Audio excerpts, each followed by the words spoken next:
How to crop video in Kdenlive. First of all, open your Kdenlive project and select the video clip you want to crop in the timeline.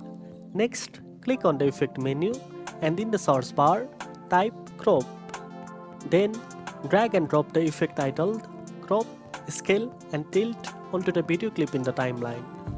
Then, a panel on the right will appear with several options. You will see controls to adjust the crop from the top, bottom, left and right edges.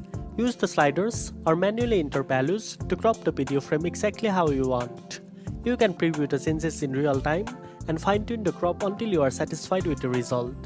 If you want the crop to change gradually over time, you can also use keyframes to animate the crop effect. Once everything is set, play back your video to ensure the cropped area looks just right. And that's it. Now you know how to crop a video in Kdenlive.